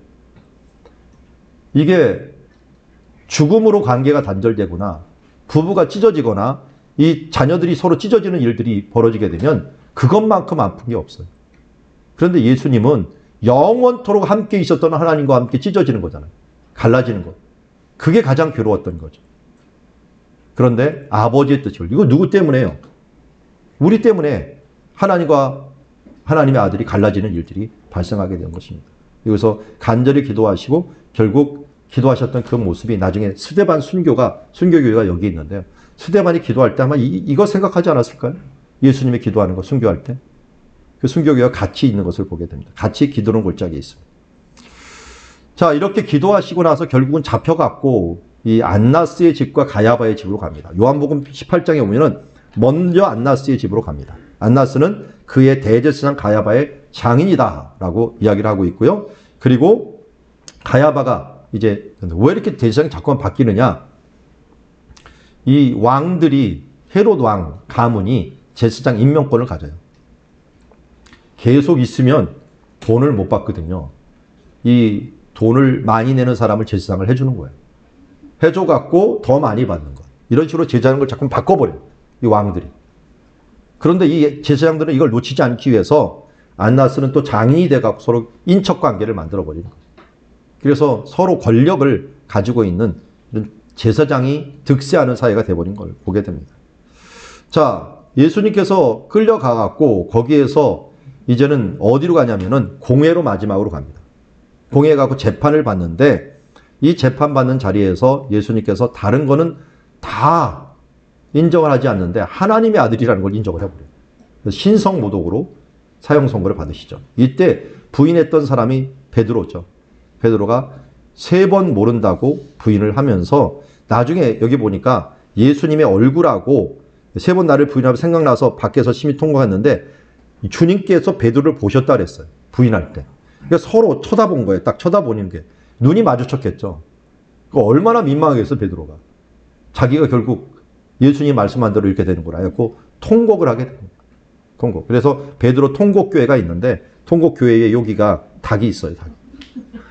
애꿎게 또 닭을 거기다 세워놨는지 모르겠어요. 그래서 베드로가 제일 싫어했던 고기가 아마 닭고기가 아닐까 하는 생각이 드는데 닭이 울 때마다 우리 노래 있잖아요. 새벽닭 울 때 난 괴로웠어. 그런데 아마 이렇게 괴롭지 않았을까 하는 생각을 합니다. 이게 거의 새벽닭 울 때 트라우마가 일어나지 않았을까. 그러니까 베드로가 싫어했던 것들은 3가지가 있어요. 맨 처음에 숯불이 있을 겁니다. 숯불 앞에서 3번 모른다고 부인했고 새벽 닭소리, 닭고기 이거 부인했을 것이고 삼자 싫어했어. 삼자 3번 모른다고 부인했기 때문에. 그래서 나중에 보면 예수님이 환상을 보여줄 때 3번 이거 오르락내리락 하는 그 보자기를 보여주는 것들은 베드로의 약점을 이용하는 것 같기도 해요. 그리고 또 갈릴리 바닷가에서도 물어볼 때 어떻게 합니까? 3번 물어보고 그것도 언제 물어봐요? 새벽에 새벽닭 울 때 물어봐요. 그리고 숯불 앞에서 물어봐요. 그러니까 거의 패닉 상태로 가고 거기에서 하여튼 수술을 받는 중이었어요. 그때 수술. 완전히 그 트라우마를 극복하기 위해서 다 수술을 받는 그 상태죠. 그게 있은 다음에 성령 받은 거예요. 여러분 무조건 성령 받는다고 과거의 이 트라우마를 극복하는 게 아니거든요. 하나님 어떻게 보면 상처를 먼저 씻기를 원하시는 것을 보게 됩니다. 어쨌든 베드로가 통곡했는데 그래도 베드로는 뭐가 가능했어요? 회개가 있었어요. 회개라고 하는 것은 히브리어로 슈브라고 봐요. 슈브. 이거는 유턴하는 거, 돌아오는 거. 그래서 성경은 교훈과 책망과 바르게 함이잖아요. 책망을 하는 것으로 끝나는 게 아니라 바르게 돌아와야 되는 게 회개예요. 회개. 그래서 베드로는 돌아왔어요. 그런데 가룟 유다는 어떻게 했죠? 후회만 했어요. 돈 던지고 후회만 했고 회개를 안 했어요. 돌아오는 걸 안 했어요. 그러므로 그가 버림을 받은 것을 봅니다. 그래서 죄는 누구나 짓지만 죄진 사람이 지옥 가는 건 아닙니다. 죄진다고 지옥 가는 게 아니라 회개하지 않는 사람이 지옥 가는 거예요. 회개하는 사람. 가룟 유다를 보면 그래요. 베드로를 보면 그래요. 뭐 다윗도 보면 그래요. 회개하지 않는 사람들이 결국은 하나님의 은혜를 받지 못하는 것이다. 걸 봅니다. 자, 예수님이 죽은 장소는 자, 우리가 꼭 이거 기억해야 될 게 공회에서 사형 선고를 받아요. 선고. 이 사형 선고는 뭘 의미하냐면 유대인들은 사형 선고는 바로 죽은 거나 마찬가지. 왜냐면 히브리어에는 완료형과 미완료형이 있어요. 언어를 보면 그들의 문화를 알 수가 있어요. 완료형과 미완료형인데 완료형은 이 사람들은 시간 개념이 없어요. 결정됐느냐, 결정되지 않았느냐. 이것만 생각해요. 여기 사형 선고를 받았다 그러면은 결정이 된 거예요. 그럼 이 사람들은, 유대인들은 언제부터 죽은 거라고 생각하냐면 사형 선고, 그것도 공회에서 사형 선고 내린 때부터 예수님 죽은 거예요. 어떻게든지 죽여야 돼, 이거는. 사형 선고 내렸기 때문에. 근데 그때부터 죽은 거로 생각하는 거예요, 그 사람들은. 근데 헬라인은 안 그렇잖아요. 헬라는 시간 개념이 너무 있고, 헬라어를 배워보다 보면 별의별 게 뭐 시제가 다 있어. 시간 개념이 뭐 이 현재 완료, 과거 완료 있잖아요. 미래 완료도 있고 별로 뭐 완료들이 다 있어요. 시간이 너무 쪼개져 있는데 히브리인들은 시간 개념이 없어요. 그러다 보니까 막 시간 개념을 막 섞어놓고 막 글을 막 섞어놓는 이런 개념들이 막 생기게 돼요. 그래서 히브리어 성경을 보면은 시간 개념으로 안 적어놔요. 사건, 완료 개념으로 적어놔요. 완료 개념으로. 이런 적어놓은 건데 예수님은 그래서 어떤 면에서 성전에서 죽었다라는 게 표현이 나와요. 여기가 어떤 땅이에요? 여호와 이레. 아브라함이 이삭을 죽였던 곳, 다윗이 바로 아라우라 탄영에서 하나님의 응답을 받았던 장소, 성전에서 예수님께서 바로 죽으셨다. 이건 유대인들의 개념이에요. 이걸 알아야지 나중에 이제 알게 됩니다. 그리고 이제 이 예수님께 사형 선고 내리고 빌라도한테 간 거예요. 빌라도에 갔더니 이 사람이 헤롯 군한테 보낸 거예요. 자기가 이거 뒤집어 쓰게 생기고, 다음에 밀란 일어나면 큰일 나니까. 헤롯, 너 이거 갈릴리 사람 아니냐? 지금, 여기 우리 땅 아니야. 하면서 다시 돌려보냅니다. 그냥 모욕만 하고 돌려보내는 거죠. 그래서 빌라도에게 넘겨줬는데, 빌라도가 3번이나 이 부분들을 예수님을 구출하려고 합니다. 너무 찝찝하니까. 첫 번째가 뭐였어요? 헤롯한테 보내는 거. 두 번째가 뭐였습니까? 이 바라바라고 하는 사람 통해갖고 막 교환하려고 했죠. 세 번째가 뭐예요? 이렇게 채찍에 때려갖고 좀 불쌍히 여기려고. 니네들 왕이라고 하는 사람이 이것밖에 안 돼! 하면서 불쌍히 여기려고 했는데 다 실패했어요. 그래갖고 손 씻어버렸어요. 손 씻는다고 되나요? 그래서 사도신경에 등장하는 이 빌라도. 정말 2000년간 계속 지옥의 저 아궁이에 있을래나요? 하여튼 그만큼 우리 가운데 치욕적인 이름, 지도자가 된다는 것은 책임을 진다는 거거든요. 기성세대가 되는 건 책임을 진다는 거예요. 저도 목회자가 됐는데 오늘은 막 눌리더라고요. 내가 이 영혼들을 다 책임져야 되나? 그래서 제가 교회가 부흥을 안 했으면 좋겠더라고요. 너무 영혼이 많아버리면 내 책임이 너무 많아지는 것 같아요. 솔직히 제가 그래요. 제가 그런 마음을 가지고 있으니까 우리 애들도 아빠 교회가 너무 커지면 안 될 것 같아요. 이렇게 얘기를 하는 거예요. 그렇다고 또 줄어들 수는 없고 그래서 적당한 것 같다 나도. 저희 아내가 저한테 그러더라고요. 몇 명까지 커지면 좋겠습니까? 그랬더니 내가 300명 했더니 막 웃으면서 너무 적다. 나는 그래도 500명은 잡았는데 라고 했는데 저희 아버님이 2000명이었거든요. 2000명 교인이었는데 저는 한 200~300명 있었던 때가 가장 행복했어요. 그때는 서로 다 알았어요. 제가 어렸을 때 그랬어요. 그런데 한 300명에서 갑자기 500명으로 펑 뛰어버리더라고요. 그러다 보니까 사람들을 모르겠는 거예요. 서로를 모르겠는 거예요. 그러니까 교회가 좀 멀어졌다 그런 느낌이 갖는 거예요. 그래서 300명 정도까지는 서로 알겠더라. 한 250명? 300명 요 정도까지 알겠는데 그 이상은 제가 모르겠다는 생각이 들어갖고 이건 내 기억력이 한도인 것 같다라고 하는 생각을 가졌는데요. 그래서 저도 꿈은 교회가 커지면 자꾸만 나눠야겠다라고 하는 꿈을 가지게 된 것도 그런 모습이라고 할 수가 있습니다. 책임지는 사람들이 양떼도 모르면서 어떻게 자기 영혼들을 책임지겠나요? 그들의 자녀들 이름이라든지. 그래서 누가 오든지 그 자녀들 이름 이름도 불러주고 또 기도해주고 하는 모습들이 있어야 되는데 그것도 모르면서 내가 목자라고는 할 수 없다라는 생각이 가끔씩 듭니다. 그러나 뭐 기억력이 좋고 대단한 능력이 있는 분들은 크게 하시는 거고 저같이 뭐 기억력이 좀 약한 사람들은 이렇게 하는 거고 하면서 사역을 하는 거겠죠. 나중에 빌라도라는 이름이 여기서 발견이 되었어요. 발견이 됐어요. 그래서 빌라도가 이걸 모면하려고 했지만 결국은 실패합니다. 근데 예수님이 끝까지 여기에서 말씀하셨던 것은 계속 하나님의 아들이라는 이 부분들에 대해서 얘기를 하게 됩니다. 그래서 내가 하나님의 아들이냐라고 했더니 내가 그라고 말하고 있느니라. 예수님이 왜 이걸로 죽으시려고 자꾸만 했을까요? 지금 오니까 이해가 돼요. 지금 와서는 인간으로 오신 예수님을 다 인정을 해요. 역사가 다 인정을 해요. 이슬람도 인정을 하고 유대인들도 인정을 해요. 그런데 하나님의 아들은 인정을 안 해요. 예수님이 앞으로 당신이 어떤 모습으로 불리울 것인가 하는 것 아신 거예요. 그러니까 지금 이슬람에서도 예수라는 이름이 많아요. 예수라는 이름을 이사라고 불러요. 이사. 또 이사라는 이름이 굉장히 많아요. 선지자로 얘기하는 거예요. 마음의 뒤로 있는 선지자라고 얘기하는데 그분을 갖다가 하나님의 아들이라면 신성모독으로 돌로 치려고 하죠. 여러분들 순교하고 싶으면 저 메카가 갖고 예수 그리스도는 하나님의 아들이다. 아랍어로 좀 배워갖고 한번 외쳐보세요. 바로 돌날 나와갖고 순교할 겁니다. 저는 가끔 그런 생각을 해요. 이게 암 말기에 이르면 차라리 저 메카에 가서 예수님 전하다가 죽을까 하는 생각이 드는데 그 객기를 좀 부려야 되는 건가 하는 생각을 들곤 해요. 근데 그건 너무 하나님 앞에 좀 경망스러운 것이고요. 어쨌든 하나님의 아들이라고 하는 것들이 현재는 인정하지 않는 거예요. 이걸 아신 거예요. 다른 거는 다 인정하는데 당신이 하나님의 아들이라고 인정하는 그 예수님을 믿으려면 다 믿어야 되지. 예수님이 죽었다 부활한 것까지도 믿어요. 그런데도 불구하고 뭘 안 믿느냐? 하나님의 아들만 안 믿는 거예요. 그래서 패션 오브 크라이스트에서 보면은 거기 막 아람어로 막 얘기할 때 번역을 해놓잖아요. 이거 요르단에서도 이 상영이 되고 그랬어요. 그런데 뭐만 번역을 안 해놓냐면 하나님의 아들이냐 이거 번역 안 해. 예수님을. 그거 넘어가 버려. 그만큼 민감한 문제가 돼버려요. 그런데 예수님은 이것을 위하여 죽으시기를 원했던 겁니다. 이걸 밝히기 위해서. 하나님의 아들이면 아들이 아니면 우리를 구원할 수가 없죠. 죄 있는 인간이면 어떻게 우리를 구원할 수 있겠어요. 그리고 하나님이 아니면 하나님께로 갈 수가 없는 거잖아요. 욥이 그런 얘기를 해줘. 내가 하나님이고 관데 내가 하나님께 어떻게 갈 수 있느냐. 그분의 뜻을 어떻게 알 수 있느냐라고 했는데 우리의 중보자, 우리의 판결자가 누구냐? 바로 예수 그리스도가 되는 거죠.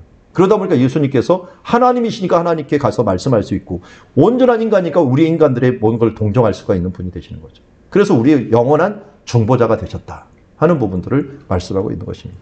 그래서 예수님께서 우리의 죄를 위해서 단번에 죄를 위하여 죽으사 의인으로 부리는 자를 대신하였다. 여기는 과거에는 그야말로 매년 속죄제를 드려야 됐지만 예수 그리스도로 단번에 영원히 차별 없이 모든 사람이 그를 믿는 자들에게 구원을 얻게 되었다는 것을 알려주고 있습니다. 자, 이제는 예수님께서 여기서 죽임을 받고 십자가의 길을 가게 되는데요. 십자가의 길을 갈 때 스데반 문을 지나게 됩니다. 여기에 그 베데스다 연못이 있는데 베데스다 연못 요 반대편에 안토니아 요새가 있었던 곳이 있습니다. 그래서 안토니아 요새가 이쪽에 있고 여기에서 이렇게 가고 골고다 쪽으로 올라가게 되는데 잘 보면은 성전에서 바로 위쪽에 골고다가 있게 되는 것을 보게 됩니다. 자, 가는 길이 14처소로 만들어졌는데 예수님의 숫자가 다비드 이게 4, 6, 4 이렇게 쓰는데 더하기 하면은 14가 됩니다. 다윗의 후손이라 해갖고 예수님의 족보를 14대요, 14대요, 14대로 나누기도 하고 예수님의 뿔, 태어난 뿔을 이 솔로몬은 이렇게 하고 5개 뿔이잖아요. 이걸 갖다가 14개를 만들어요. 14개를. 뿔이 14개를. 그래서 예수님의 별. 예수님의 죽으심도 일부러 14개로 만들어요. 근데 이거는 천주교 전통이고요. 성경에 나온 거는 여기 구레네 시몬, 그 다음에 예루살렘의 딸들아, 그리고 성묘교회에 있었던 10부터 14 행위들은 다 성경에 나온 거예요. 그래서 이런 것들은 이제 전통이에요. 모리아 만났다 이런 전통들을 빼고 이렇게만 보면 비아돌로사가 나오게 됩니다. 그냥 고난의 길, 십자가의 길이죠. 그래서 맨 처음에 재판을 받고 빌라도의 말을 듣고 끌려가서 가바다라는 그 재판을 받습니다. 이게 안토니아 폴트레스라고 써 있는데 요새가 있었던 거 지금 한 학교로 돼 있고요. 여기에서 맞은편에서 예수님께서 채찍질 십자가에서 이 채찍질을 받게 됩니다. 그래서 이 2처소 십자가를 받고 그 다음에 가시다가 쓰러졌다는 건 전통이고요. 마리아를 만났다는 것도 전통입니다. 그리고 나서 구레네 시몬이 만나기 전에 예수님께서 쓰러지면서 여기 손을 짚었다 그래갖고 바위 하나가 손을 짚은 곳이 있었고 지금 모든 사람이 가서 한 번씩 예수님이 손 있는 곳에 한번 맞춰보는데 너무 세게 짚었는지 이 바위가 들어가 버렸어요. 자, 이때 함께 십자가를 졌던 사람이 구레네 시몬이죠. 구레네 사람 시몬이라는데 마가복음에서는 루포의 아버지라고 꼭 얘기를 해요. 이 루포가 누구냐? 로마서에 보면은 택하심을 받은 루포와 그의 어머니에게 문안하라. 그의 어머니는 내 어머니다. 그러니까 사도 바울을 품어주고 어머니처럼 대접해준 사람이 루포의 어머니인데 이 루포의 어머니가 누구예요? 이게 구레네 시몬의 부인이에요. 그러니까 초대교회에 이 사람이 졸지에 하나님 십자가를 짓긴 했지만 이것을 통해서 예수님을 믿게 되고 최고의 어떤 지금 축복을 받는 사람이 되었다. 이 축복의 가문이 되었다는 것을 알 수가 있고요. 베로니카도 전통이고 쓰러졌다는 전통이고 여기 예루살렘의 딸들아 라고 했는데 참 예수님은 대단하셔요. 십자가를 지고 가면서 당신이 힘든데 이 사람들에 대해서 너희와 너희 자녀를 위하여 울라. 앞으로 일어날 일들이 얼마나 처참한 줄 아느냐. 실제로 예루살렘 이 예수님이 죽으신 뒤에 40년 뒤에 이걸 멸망할 때 100만가량의 사람들이 여기서 갇혀가고 굶어 죽고 그야말로 이 전쟁으로 죽고 했던 일들이 일어나게 됩니다. 그래서 너와 너희 자녀를 위하여 울라라고 말씀했고 또 9초에서 쓰러져 쳤다고 하고요. 이제 10초서부터 10초 여기 들어가면 올라가는 요 돔이 바로 옷을 나누는 지역입니다. 옷을 나누는 지역인데 여기서 예수님의 옷을 나누면서 제비 뽑았던 지역이고 요 안으로 딱 들어가면은 자, 안으로 들어가면 여기 요 안으로 딱 들어가면은 여기가 골고다예요. 계단에 이렇게 올라가는데 계단 올라가면 요쪽 면, 바깥쪽 면 이게 바로 이쪽입니다. 바깥쪽 면이 아브라함이 이삭을 죽이는 여호와 일의 장면이 나오고요. 그리고 예수님이 십자가에 못 박힌 장면이 있습니다. 이게 이제 11초소가 예수님이 십자가에 못 박히는 장소. 이게 바로 뭐하고 왔냐면 아브라함이 이삭을 죽이는 것 같다. 라고 하는 여호와 이레라고 이게 해석을 하고 있는 거죠. 여기에서. 자, 그리고 이 예수님이 이제 십자가에 못 박힌 장소가 12초소. 여기서 십자가에 못 박혀서 죽으신 장소. 예수님의 이 모든 것들은 어떻게 보면은 기도죠, 기도. 하나의 기도입니다. 그러면서 1번, 7번은 스데반도 나중에 기도합니다. 그리고 여기 엘리엘리는 아마사 박전이 워낙 유명하고요. 다 이루었다는 것도 유명하죠. 테텔레스타이라고 하는 표현이 뭐냐? 이거는 값을 다 치루었다. 외상값 치루었다. 그러니까 예수님께서 모든 생명의 값을 다 치루었다. 반세계를 다 치루었다. 예수님이 태어날 때도 인구조사할 때 태어나죠. 반세계를 할 때. 그리고 반세계를 내고 마지막으로 6월절에 유대인들은 반세계를 내요. 6월절에 죽으십니다. 그래서 생명의 값을 치르시는 것을 보게 됩니다. 자, 여기도 혼동하지 말 것은 여자여 보소서 아들이니다. 이 아들은 요한을 보고 얘기하는 거예요. 요한. 그리고 보라 내 어머니다 얘기를 합니다. 이건 뭐냐면 예수님 십자가에 죽으심으로 말미암아 보혈의 피로 이제는 한 가족이 되었다. 가족이 되었다는 걸 선언하는 거예요. 자, 죽을 때 고고학 발굴에 의하면 손목에 십자가를 박았어요. 이렇게 발목하고. 이런 식으로 뻘개 목겨 갖고 다 죽였습니다. 수치의 십자가죠. 이렇게 죽였던 흔적들이 이제 고고학 발굴에 의하면 나오게 되고요. 예수님의 십자가의 죽으심을 어떻게 보면은 이렇게 생각할 수가 있어요. 이 에덴 동산에서 세 개의 유혹이 있었죠. 그게 뭐냐면 육신의 정욕, 안목의 정욕, 이생의 자랑이다라고 했는데 이 여인이 이걸 볼 때 어떻게 했어요? 보암직도 하고 육신의 정욕, 그리고 먹음직도 하고 안목의 정욕, 그리고 지혜롭게 하는 만큼 탐스럽기도 한지라 이생의 자랑이었거든요. 요걸 예수님이 광야에서 똑같이 마귀가 시험을 해요. 이걸 먹는 거 가지고서 40일 동안인데 먹는 거 돌을 떡덩으로 만들라 하고, 두 번째는 뭡니까? 이 안목의 정욕. 정말 화려한 세상을 바라보고 나한테 절만 하면 내가 죽겠다. 그리고 마지막에는 이생의 자랑. 예루살렘에 사람들이 제일 많거든요. 올라가 꼭대기에서 떨어져 내려라. 천사가 받을 거 아니냐. 하나님이 너를 영화롭게 하는 것을 보면서 너 자랑하면 되지 않냐 하면서 이생의 자랑을 시험을 합니다. 이게 똑같이 했는데 십자가에서 똑같은 일이 일어나요. 십자가에서도. 너무 힘들게 말하고 이 쓸개탄 포도주를 마시라고 해요. 이게 진통제거든요. 너 먹어. 이걸 통해서 너는 힘을 좀 고통을 줄여야지 했는데 예수님이 거절을 해요. 육신의 종교. 또 안목의 종교 사람들이 와갖고 이 내려와라. 내려와. 그럼 우리가 볼게 하면서 안목의 종교도 지도자들이 와갖고 자랑할 수 있도록 허락을 해줄게 라고 하면서 얘기하면서 여기서 십자가로 마지막 시험을 하는 거예요. 그러니까 예수님께서는 처음 시작할 때도 사탄의 시험이었고 마지막 시험도 사탄의 시험이었죠. 마지막이 제일 힘든 시험이었죠. 이거 떨치고 나갈 수 있는 능력이 있는 분인데 이걸 나갈 거냐 말 거냐 하는 부분들을 이 고통 중에 참는 것을 보게 됩니다. 그래서 패션 오브 크라이스트의 참 장면이 멋있는 것 같아요. 마지막 예수님이 마지막 엘리 엘리 라마 사박다니 하면서 죽으실 때 어떤 일이 벌어집니까? 위에서 눈물 방울 하나 큰 게 뻥 떨어져요. 그걸 확 흡수하는 건데 하나님 아버지의 눈물이라고 할 수가 있죠. 끝까지 참으면서 고난을 담당했던 예수님의 십자가는 어떻게 보면 우리들이 이기지 못한 육신의 정욕, 안목의 정욕, 이생의 자랑을 끝까지 이겨냄으로 말미암아 우리에게 주시는 하나님의 은혜였다 하는 것을 보게 됩니다. 그리고 이 땅은 여호와 이레의 땅. 그래서 역대하 3장 1절 아까 말씀드렸죠. 모리아산, 솔로몬이 모리아산 여기에 본 이 오르난이라고 얘기를 하는데 아라우나 타작마당을 오르난이라고 불렀어요. 오르난 타작마당에 성전을 건축했다라고 했는데 그곳에서 예수님께서 사형 선고를 받은 거죠. 사형 선고를 받아서 죽으신 것을 보게 됩니다. 그래서 예수님의 죽음은 이중적인 죽음이라고 얘기할 수 있어요. 여기서 사형 선고 받고 밖에서 죽으셨어요. 밖에서 죽으셨기 때문에 2번 죽은 것이나 마찬가지예요. 그래서 잘 보면은 여기 제가 해놨나요? 지금 속죄일 날 염소 2마리를 드리죠. 하나는 여호와를 위해서, 하나는 우리 아사셀을 위해서. 아사셀은 인간이 사람들이 졌던 모든 죄를 아사셀 산으로 데려가갖고 거기서 놓아줍니다. 어디다 좀 낭떠러지에서 놔주는 거예요. 그래서 죽게 하면서 모든 사람들의 죄를 대신합니다. 그리고 하나는 뭐예요? 하나는 성전에서 피를 가지고 들어가게 됩니다. 이거는 속죄제고요. 속죄제고 이거는 화목제입니다. 그래서 예수님은 한쪽으로는 화목제사를 드리고 한쪽으로는 속죄제사를 드린 거예요. 그래서 이 앞에다가 제가 얘기했나요? 이 단번에 성소에 들어가면서 어떻게 보면 속죄를 이루다라고 하는 거예요.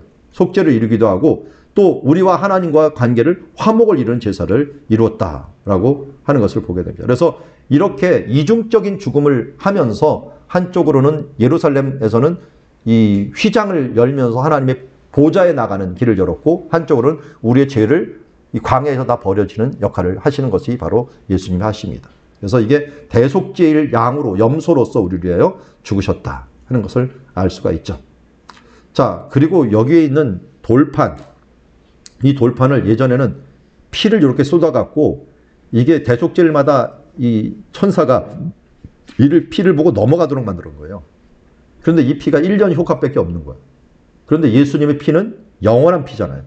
그래서 이걸 영원히 넘어가 버려요. 이제는 넘어가 버려요. 이런 면에서 예수님의 피가 단번에 영원히 완전히 성취되었다라고 하는 것을 알 수가 있고요. 우리가 다 이루었다고 하고 이 밑에 골고다 밑에 이 바위 갈라진 흔적이 있는데 이때 휘장이 위로부터 아래로 찢어질 뿐만 아니라 지진이 났다라고 하는 표현들이 이때 지진 난 흔적들이 여기에 남아있는 것을 보게 됩니다.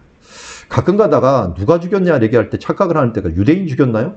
아니에요. 유대인이 죽이면 유대인 구원만 이루어지게 해요. 내가 죽였죠. 내가 죽여야지 예수님의 보혈의 피가 나와 상관이 있는 거죠. 자, 이제 13처소에서는 예수님을 내리십니다. 내려갖고 여기서 이제 세마포로 그것을 두르시고 어디로 데려가느냐? 무덤으로 이렇게 가져갑니다. 무덤은 원래 이런 무덤이 있어야 되는데 무덤이 지금 대리석으로 돼 있어요. 하드리안 황제라고 하는 사람이 유대인들을 박해할 뿐만 아니라 기독교인을 박해하면서 기독교인이 성스럽게 여기는 이 무덤을 갖다가 싹 밀어버렸어요. 거기다가 주피터 신전을 세워버린 거예요. 신전을 세워버리는 바람에 차라리 뒤에 뭘 알아내면 예수님의 무덤이 여기였구나 하는 걸 알게 된 거예요. 그래서 기독교가 인정이 된 다음에 여기 신전 털을 갖다가 다 부셔버리고 그리고 여기다가 이 무덤을 만들어 놓은 거예요. 그리고 지금도 발굴을 해보니까 이 밑에 이 하드리안 황제가 만들어 놓았던 신전터가 아주 큰 신전터가 남아있는 것을 알게 되었습니다. 그만큼 예수님께서 죽으신 장소 그것은 빈 무덤이었고 그리고 지금도 빈 무덤이었고 그때도 기념하고 있었다 하는 것을 알 수가 있습니다. 그래서 예수님을 세마포에 싸갖고 여기다 올려놓게 되고 무덤문을 닫고 이제는 석관을 준비할 수 있겠죠. 1년 뒤에는. 그런데 이렇게 닫아진 것들을 이 여인들이 이걸 열 수가 없었던 거예요. 나중에. 그래서 걱정하면서 갔거죠. 자, 그때 이제 가룟 유다는 우리가 아는 것처럼 그가 후회하고 이 돈을 갖다가 성전에 던져놓고서 가버렸어요. 후회는 했어요. 분명히. 그런데 회개를 안 하고 여기 와서 목매달아 죽어버린 거죠. 목매달아 죽은 사람은 성경에 2명 나와요. 2명. 누구 있죠 또? 구약 성경에? 아히도벨이 나옵니다. 아히도벨은 압살롬 도와갖고 했다가 다윗을 배신한 사람이죠. 배신했던 사람이 꼭 이렇게 목을 매달아 죽게 됩니다. 여러분, 이 자살이라고 하고 목 매달아 죽는 것들은 정말 하나님을 대적하는 행위예요. 하나님이 생명의 주권을 가지고 있다는 것을 부인하는 행위거든요. 욥기도 보면은 욥이 그렇게 힘들다도 차라리 죽여달라고 얘기하고 엘리야도 그렇고 죽여달라고 얘기하지 스스로 죽지는 않아요. 왜? 생명의 주권은 하나님께 있다는 걸 알기 때문에. 기도는 할지언정 자기가 어떻게 할 수가 없다는 걸 알아주는데 이 가룟 유다는 이제는 완전히 다 뭐 하나님이 뭐고 다 없어져고 이렇게 죽음으로 말며 떨어졌는데 여기가 흰놈의 골짜기예요. 흰놈의 골짜기라는 것이 이 골짜기라는 것이 가이라고 하는데요. 가이가 보면 개가 됩니다. 개가 되고 흰놈이 뒤에가 와요. 개, 흰놈, 개 헨나가 돼버렸어요. 개 헨나가 지옥이라는 말이 돼버립니다. 왜냐면 여기가 쓰레기 태우는 장소였거든요. 그래서 헬라어로 지옥이 없다 보니까 뭘 지옥이라고 쓸 것이냐 해갖고 그러면 여기를 흰놈의 골짜기를 게헨나라고 해갖고 쓰자 그랬는데 이 육신도 이름이 지옥이라고 하는 곳에 떨어져 버리고 영혼도 그곳에 떨어지면서 이 창자라고 하는 것은 마음을 의미하거든요. 내 창자가 떨리나이다. 이스라엘 사람들은 그렇게 쓰고 창자의 중심이 콩팥이기 때문에 콩팥을 든다는 게 마음을 드린다는 것을 의미하고 있어요. 그런데 창자가 떨어졌다는 것은 마음이 다, 이 영혼이 다 흩어져 버렸다는 것을 의미하고 있습니다. 자, 이때 이제 천사가 나타나서 이렇게 회치를 하고 막아놨던 것, 여인들이 어떻게 거기에 들어갔니? 이게 뭐냐면 1일 만에 이 장사를 지르고요. 3일에 무덤을 둘러봅니다. 우리는 어떻게 돼요? 3일에 장사 지내고 5일에 무덤 둘러보죠. 삼오제라고 하죠. 삼오제라고 하는데 이스라엘은 1~3제예요. 그래서 3일째 되는 날 가갖고 예수님이 무덤이 자린 날을 봐보려고 여인이 갔는데 이 무덤이 이렇게 잡혀 있으니까 어떻게 할까라고 걱정하면서도 무조건 간 거예요. 그때 천사가 문을 열어놓은 것을 보고 이 여인들이 뭐 때로는 이 위에 앉아있는 모습, 이 안에 앉아있는 모습, 이런 모습을 예수님을 보면서 큰 지진 때문에 굴려진 것을 보게 되었고 시체가 보이지 않으면서 두 사람이 곁에 서 있는 것을 보게 되었습니다. 그리고 이 가운데 예수님께서 부활하신 것들을 이제 여인들이 증명하고 얘기를 해줬죠. 자, 그러면 예수님 왜 죽으신 것으로 끝나면 되는데 왜 부활하셨을까요? 부활하신 것들은 이것 때문이에요. 죄의 삭은 뭡니까? 사망. 그러면 반대로 생각합시다. 죄의 삭을 다 치렀어요. 그럼 뭐 빼요? 사망이 없어져요. 그럼 뭐가 나옵니까? 영생이 나오는 거죠. 논리적인 귀결이에요. 만약 이 사람이 우리의 죄값을 대신하지 못했다면 살아나지 못해요. 살아났다는 것은 죄의 값을 다 치렀다는 증명이 되는 거예요.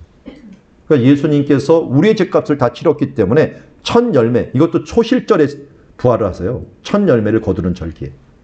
우리의 첫 열매가 되셨다라고 얘기합니다. 그래서 여기 보면은 그리스도께서 우리 가운데 살아나사 잠자는 자의 첫 열매가 되었다.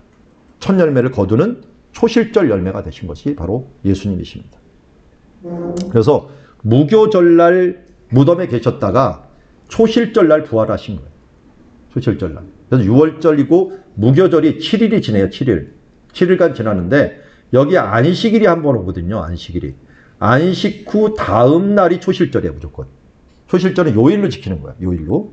이 7일 안에 요일로. 근데 마침 첫날이 안식일이었던 거예요. 그래서 그 다음 날이 초실절이 된 거예요. 초실절부터 50일이 지난 다음에 오순절을 지키게 돼요. 초실절부터. 그래서 50일 동안 계속 이 배다가 마지막으로 배는 날이 오순절이에요. 그때가 이제 나중에 성령 강림절로 지키게 되는 것을 보게 됩니다. 그래서 예수님께서는 6월절에 고난받으시고 무교절에 무덤에 계셨다가 초실절에 부활하시고 그 다음에 이 오순절에 성령을 내려주시면서 예수님의 사역은 여기까지 끝난 거죠. 그러면서 예수의 영이신 성령님께서 운행하시고 일하시는 것이고 마지막 이제 부활의 순간 그 부분들은 초막절에 이제 하나님의 성막이 임하신다. 그런데 혼인잔치 자리가 초막절이에요. 어떻게 보면.